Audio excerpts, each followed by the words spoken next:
welcome everyone. This is episode 6, our final episode of this podcast series.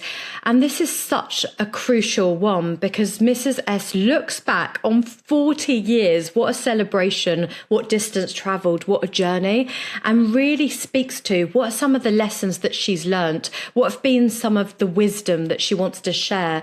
What does she feel have been some key, proud, pinnacle moments? And what might be some of the next steps, the legacy and the succession? It really is incredible to think about the genesis, the evolution, and what future steps might lie ahead. I hope that you enjoy it. When we think about 40 years, there's just, I imagine, so many memories and experiences and layers and texture to all of those different things that you've lived through and experienced and seen. And some have been unplanned, I imagine, and surprises and unexpected. But I just wondered if you could share with us a little bit about some of the things or moments or memories that have been sparkle moments for you, or that are some of your proudest parts of this 40-year journey. I think that's a difficult question to answer from the point of view of one or two major experiences or memories. I think that regularly, when we have the prize givings twice a year, I feel when I watch the children and hear of their progress, I become re-energized, and yes, I feel a strong sense of love and warmth for those experiences, and I do feel renewed. I'm always tired because we have quite a few events together at a time, and I'm usually tired after the events, but I think that the celebrations that we have renew my energy and my commitment. And I think when I look back on our journey, I find it quite difficult to see what part that I played in as major a role as people reflect back to me.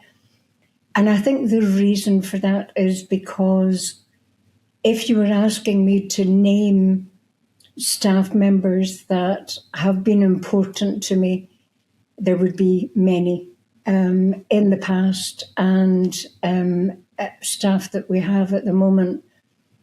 And I think my proudest moments come when staff come back and describe us as their family, staff that have left 10, 15, 20 years ago, and they come back to the celebrations that we have.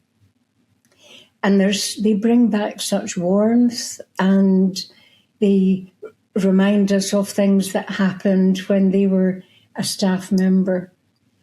And then on Facebook, when we have celebrations and former pupils' children that were with us will make one or two comments like, "I wish I was back at the school. It felt like home, best place I've ever been." And I think for me, it's any time that I hear that the culture that I was hoping for is what people are experiencing, both externally and internally. I think when I see children that are with us just now, smiling and progressing in a way that when they first came to us, people had a sense of hopelessness, and our children proved them wrong. I think that at any and every opportunity, I tell stories of our children from the past and their successes. And the story that I'm telling currently is one of our pupils, our young man, who's in his 20s, who owns a horse. And just when I just feel so proud. I feel ownership of the children and the staff, possibly in a way that staff might think, oh gosh, she's my employer. But I don't necessarily, when I'm with staff, feel that I'm their employer. I feel as if I'm a colleague, and I feel so privileged when I see what the individual staff do when they go the extra mile. And so I think most days I will hear something that warms my heart and that just lifts my spirit, rather than being able to identify something that necessarily exaggerates that feeling of pride and ownership. And I embarrass Stephen and other staff when I talk about what they do. And I think for me it's important to say that I get a lot of praise and recognition as if I've done something special.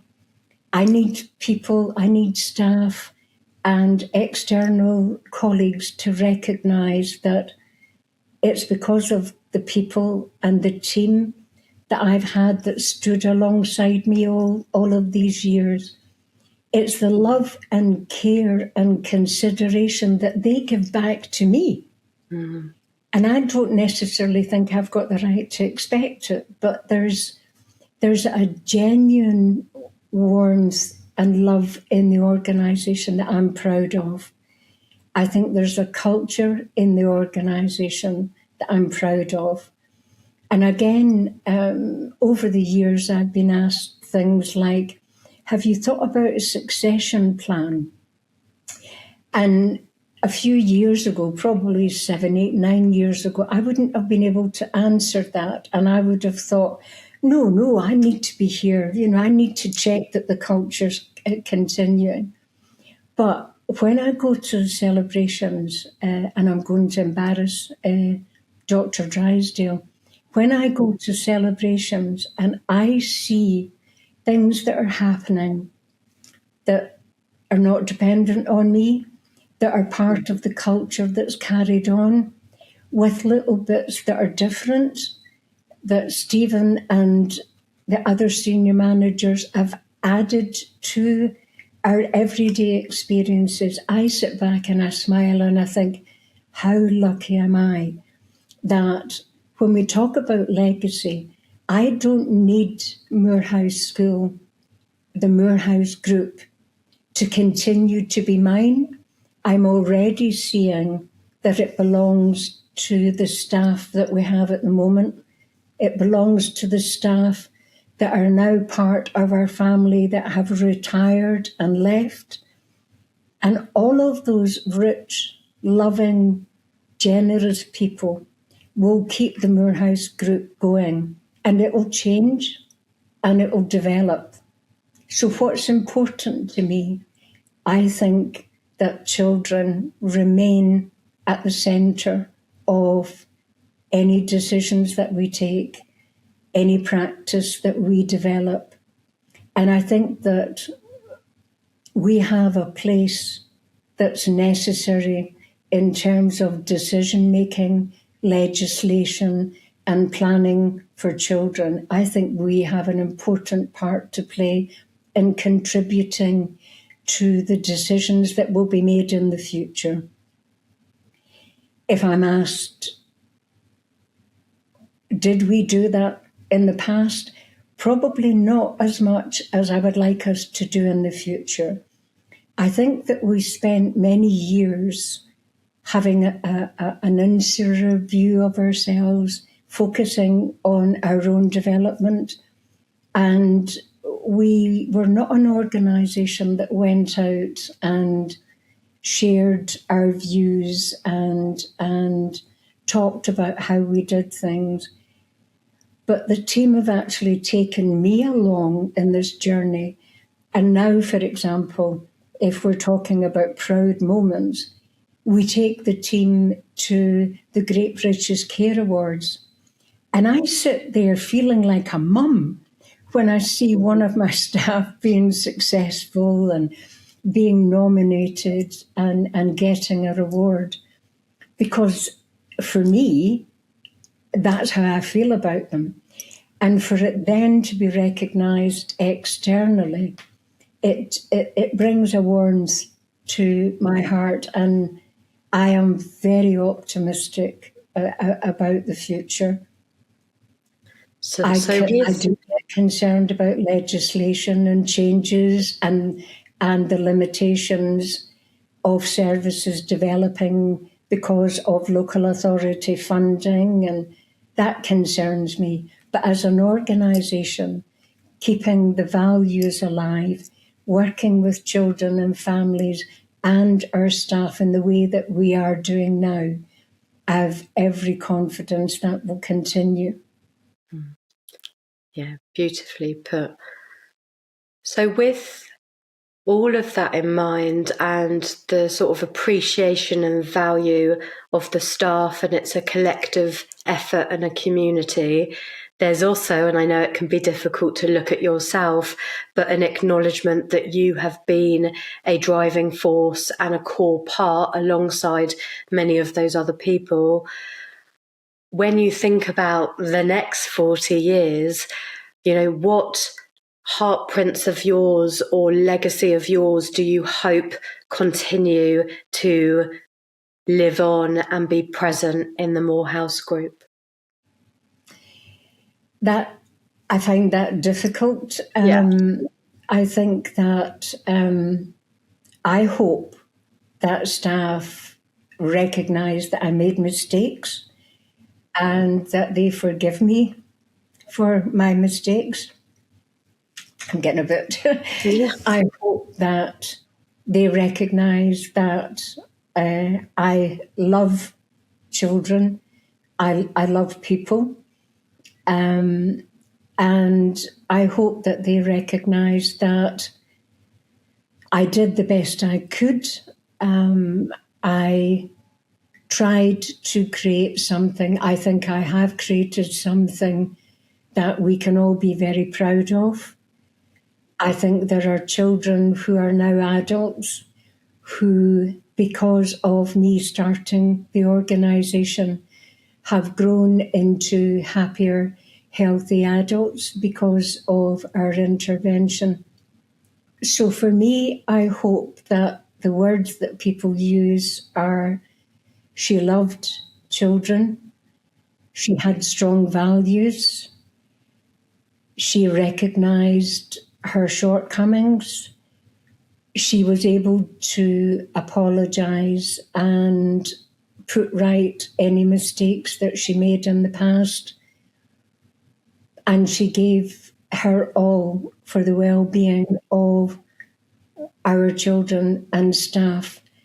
And I hope that staff see that what I've created is different to an organisation. I want us to be recognised for the sense of warmth and community and nurture that we've given children. I hope staff have experienced it that way. And I just hope that, I know there's two things they're going to say. I hope one of them is that I was a good living person, that I had integrity and passion for the work that I did. And I know that they're going to say the other side of that is that I could be a pain, because I constantly, I go from being managing director to walking through one of the services and recognising a child has got a mark on their trousers or not their socks on. And I struggle with not saying, I do it better now than I did in the early days, but being able to take the staff member aside and say, Mary or Johnny's got a mark on their dress, and that's not saying much for their dignity. So I've learned to be a bit more sophisticated with my criticism and a bit more gentle with my criticism, but it will never stop my criticism, because I am the organisation's mum, I am the children's mum, I am the staff's mum, and I'm very proud and pleased to play that role. I don't want it to be any other way until I'm either put in the fridge because I've died, or that I'm on a video somewhere and somebody says, oh, that's who she was. So I hope people see me that way. Well, you're making me emotional because there was just so much passion and love and realness and humanity. And I think those ripples and that legacy and so much of that nurture and love has just been hardwired into the DNA of the organisation, into the backbone, into those small little moments. And to still be so passionate and so lit up and so get so much joy from the kids and the celebrations and the staff speaks volumes. So thank you for just sharing a little bit and for everything you are and everything you've done. You know. Thank you. You might have captured some of it, but I just wanted to ask a little bit more about when we think about the next 40 years, is there, because there's going to be change and there's going to be, you know, evolvement and different directions and different contexts. Is there something or a couple of things that you're like, no, that is non-negotiable. That has to be something that needs to be prioritized and for us to keep on living and breathing and really holding on to that? That's an easy question for me, Karen. I think that we must never lose sight of the importance of the quality of relationships that we offer to our children. We must never lose sight of the need for us to be alongside children and to get the balance between using our relationship therapeutically and yet still meeting the administrative sides of the organisation that keeps the organisational engine going. For me, the balance has to always be the children first. I think that I hope that the senior managers and staff continue to be involved in external groups or contribute to discussions about research, policy. I hope that we keep ourselves current in those fields, because I think it's important that we don't become complacent and think that the job's finished, because it's not. I think that it will not matter how theoretical research, knowledge and models are developed. I have a very strong view that the quality of a relationship, whether it's used as a therapeutic approach or not, the quality of the relationship will continue to be the most important, strong element of how we engage with children. And I think that trying to protect services when the going's tough for local authorities, when they're making decisions about how they manage their budgets, I think that I understand when people talk about our children and that they should be in mainstream schools and they should be within their own communities. I agree with that 100%. But I don't think that we can allow ourselves to disregard the experience of children that do not fit into the everyday mainstream education service, for example. Some of our children have such needs and such complexity that they have the right to special protected spaces and special expert services. And that's not saying that they should not be part of the normal community.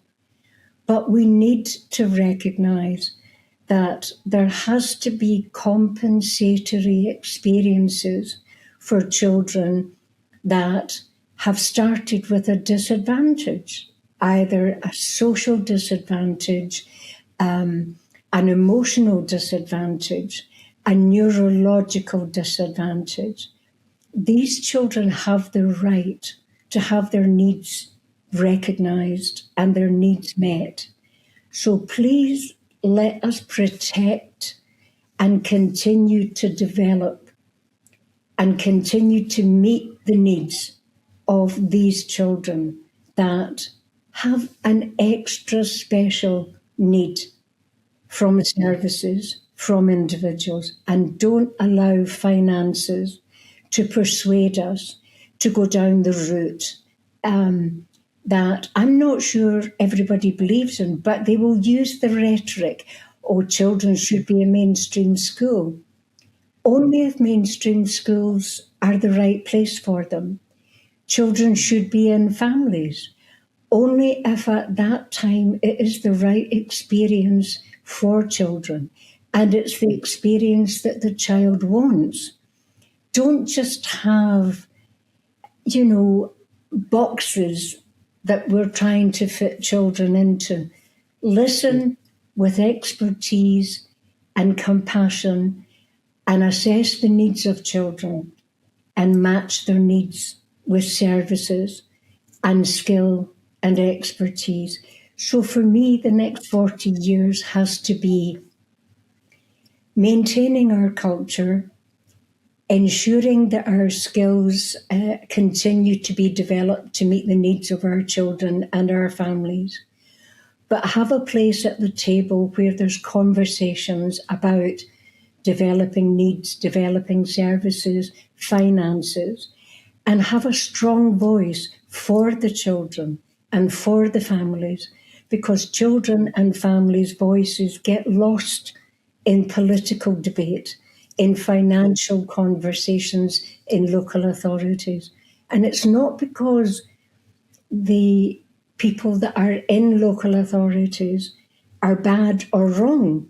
They are fighting to meet the needs of their roles and their responsibilities.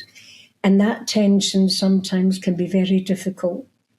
We need to be the voice of children and families.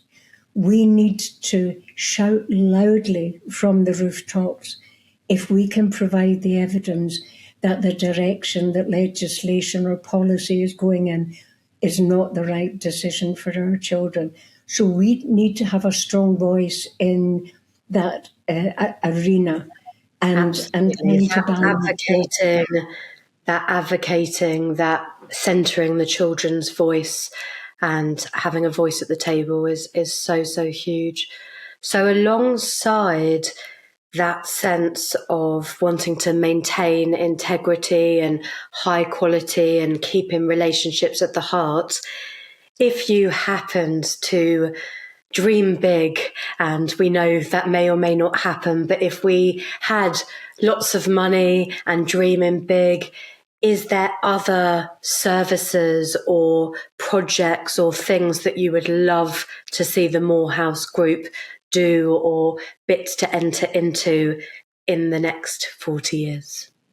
Yes. I don't want the organisation, the group, to ever get so big that the culture and the values get lost. And that will be tricky business planning, but I think it's important. I don't want us to lose sense of family.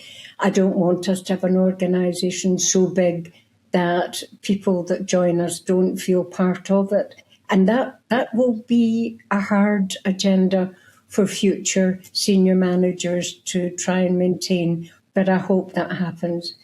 I think the next two developments that I would want, the first would be a mother and baby unit where we could take teenagers and young parents and support them to develop parenting skills that prevent the next generation needing to come into residential education.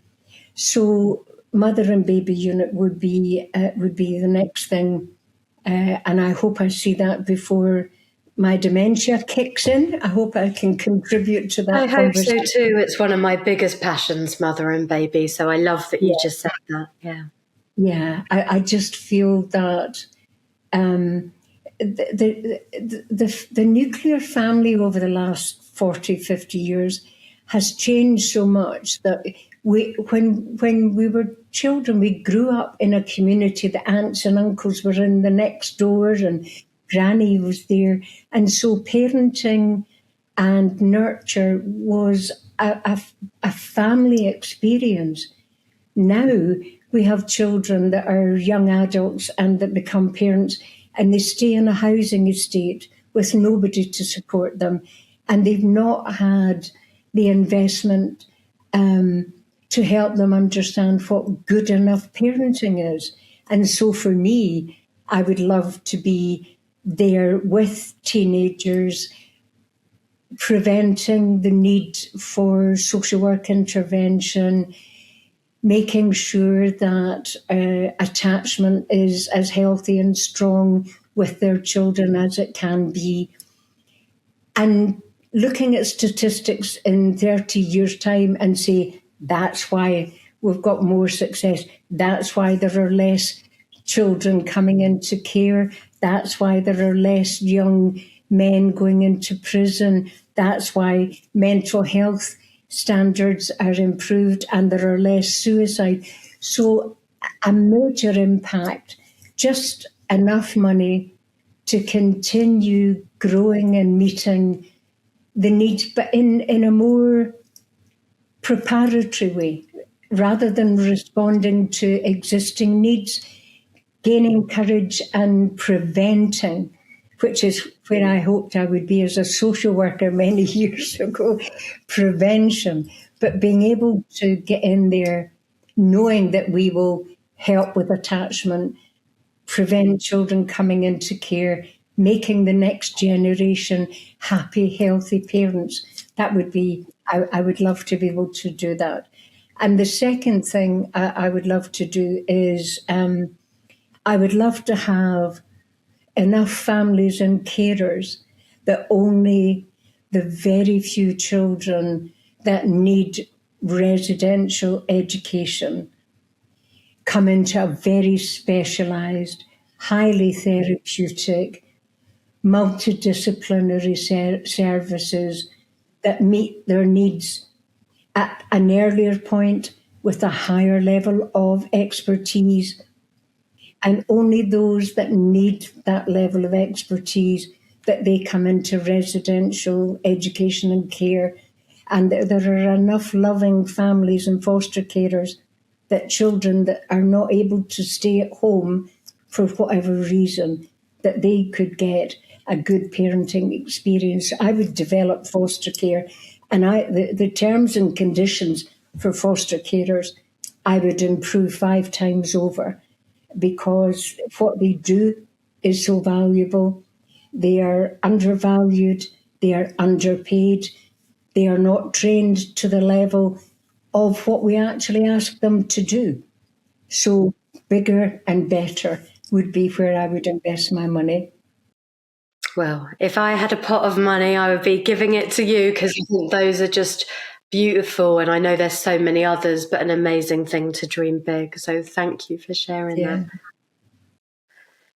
When we were talking about where you started and the school starting in, 1988, and we're now in 2026, just entered, what's it like what were you thinking this would become in 1988, and what's it like in 2026 to look back and to see all of the different offshoots that have created? What is it like kind of looking back at that and seeing the growth and the development? And I don't know what you were thinking at that time, what it might become if it was a short-term project, but just be really interesting to hear your thoughts about that.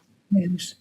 I think, again, in an earlier podcast, I said that I've not been very good at business planning. So when I started the school, I wanted any and as many children that I felt that we could meet their needs. And I had no long-term plan to develop services and grow the organisations to become the group that we have. In my head, it has always been better. Let's be better. Let's have more successful outcomes for children. Let's make sure that our culture and our values are strong. So for me, that's really been the driving force of the journey. And I can't say that there's any service that we've developed that has arisen from anything other than conversations that has started with the needs of a young person or a group. So it's not been, we've planned this. It's been a very responsive growth journey for the organisation.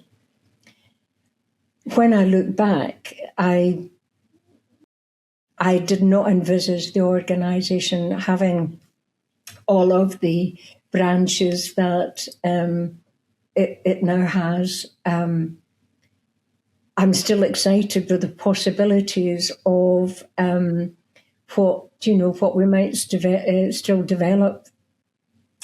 I say often to staff, and they laugh, it is very dangerous when Stephen, our CEO, and I go up to Dunkeld, when we're in the car for an hour, we have a conversation and we come back, and as sure as guns, by the next again day, Stephen will have a proposal and a plan and an idea about, we'll do this and we'll do it next. I think that's an astonishing thing, isn't it? Where you started out, and it also shows the power of a person who's passionate or comes from heart about how an idea can be planted, and being able to action it and to keep on planning and thinking is an inspiring, aspirational thing, I imagine, for so many people listening. Yeah. There's still more to come. Absolutely. I think that our most recent success and something that I am so proud of is when I started, you had to have a relationship with the local authority that you were in. And we did not have a relationship with West Lothian, although I left as a senior manager in the West Lothian social work department, but we never developed a relationship. They knew we were there, but they kind of left us alone. And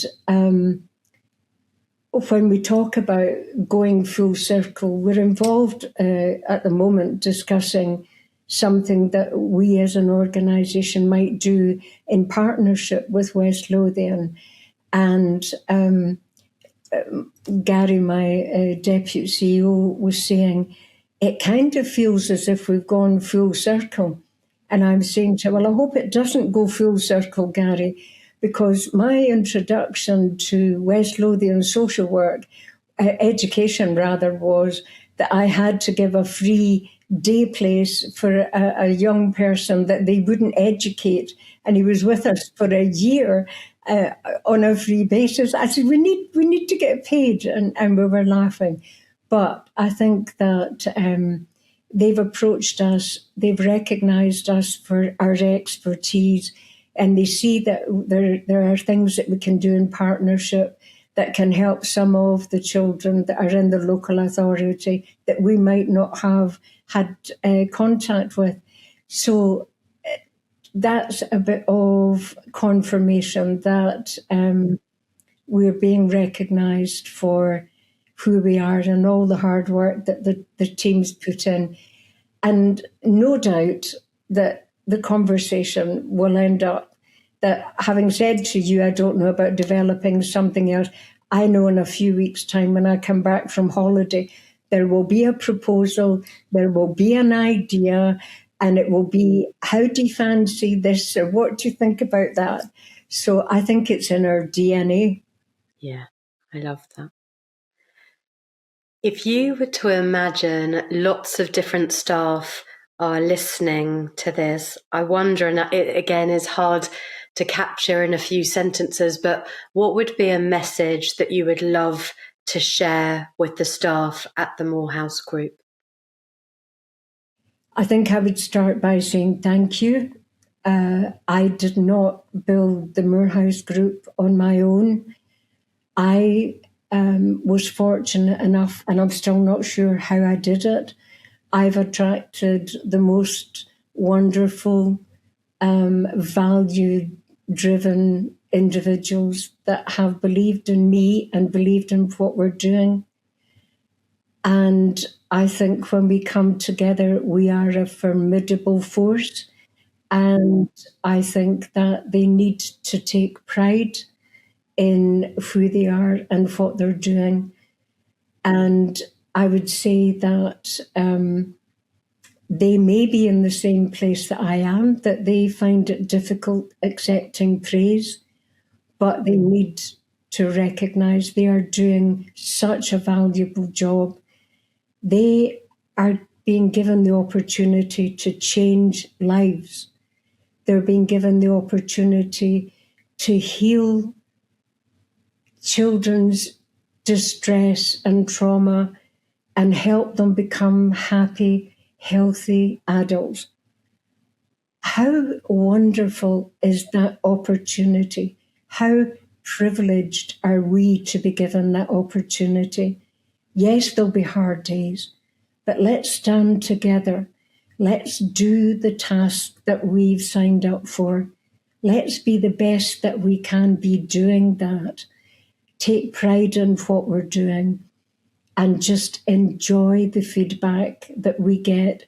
Enjoy the opportunities that we see and hear when former pupils tell us of their memories of the organisation, because you, the staff member, made those memories, not only me. You, the staff member, it's your name that they will remember. It's the experience of you going to the cinema with them.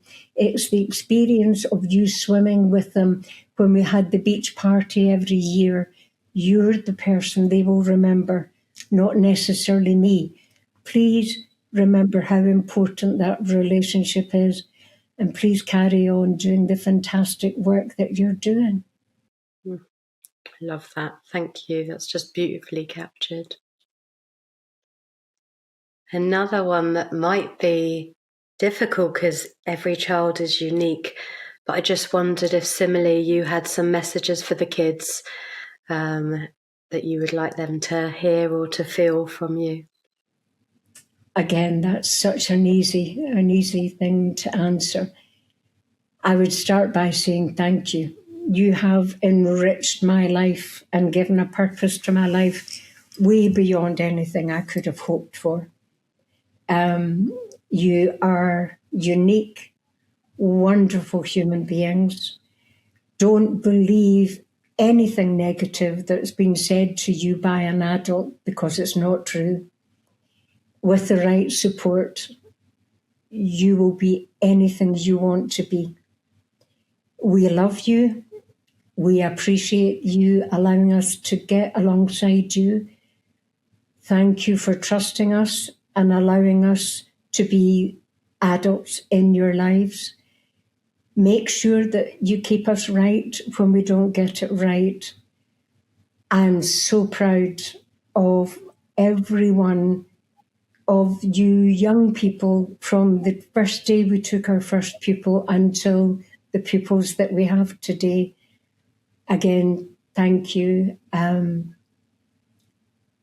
life would be so different without you. I would not have the rich, happy memories I've got. Some of you frustrated me. Some of you challenged me. And some of you helped me grow. And just thank you for that. And remember how special you all are, how wonderful you all are. And the trick is to get the adults in your life recognise that. That's the only thing you need to do. Make sure the adults recognise who you are, who your potential is, and the sky's the limit. And believe me, I know. I don't have anything to add to that because that was just magic. So I hope that your words are going to continue to echo to all of those people listening. Thank you so much. Thank you.